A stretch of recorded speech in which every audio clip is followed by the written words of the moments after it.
per state. Yeah. If Canadians don't want it, would you respect that? Sure, I would. But this is not necessarily a one-day deal. This is over a period of time they have to make that decision. Yes, go ahead. Yeah, if I may. If respectfully, Canadians' view on this is not going to change on the 51st state. Secondly, we are the largest client of the United States in the totality of all the goods. So we are the largest client of the United States. We have a tremendous auto sector between the two of us, and the changes that made have been helpful. 50% of a car that comes from Canada is American. That's not like anywhere else in the world. And to your question about is there one thing? No, this is a bigger discussion. There are much bigger forces involved, and this will take some time and some discussions, and that's why we're here, to have those discussions, and that is represented by who's sitting around the table. See, the conflict is, and this is very friendly. We're not. This is not going to be like we had another little blow up with somebody else. That was a much different. This is a very friendly conversation, but we want to make our own cars. We don't really want cars from Canada, and we put tariffs on cars from Canada, and at a certain point, it won't make economic sense for Canada to build those cars. And we don't want steel from Canada because we're making our own steel, and we're having massive steel plants being built right now as we speak.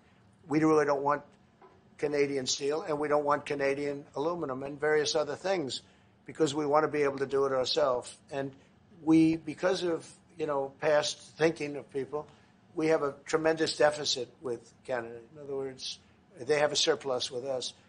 And there's no reason for us to be subsidizing Canada. Canada's a place that will have to be able to take care of itself economically.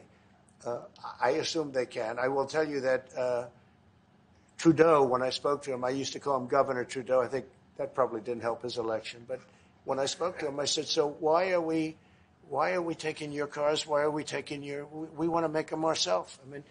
I said, and if the price of your cars went up, or if we put a tariff on your cars of 25%, what would that mean to you?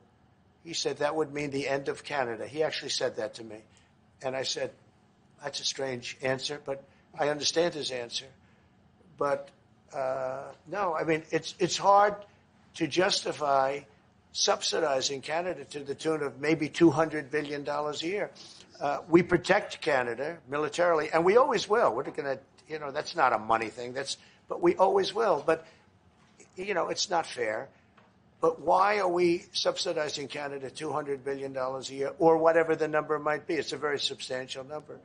And it's hard for the American taxpayer to say, gee whiz, we love doing that. Thank you very much. We're going to have a very substantive. Thank you.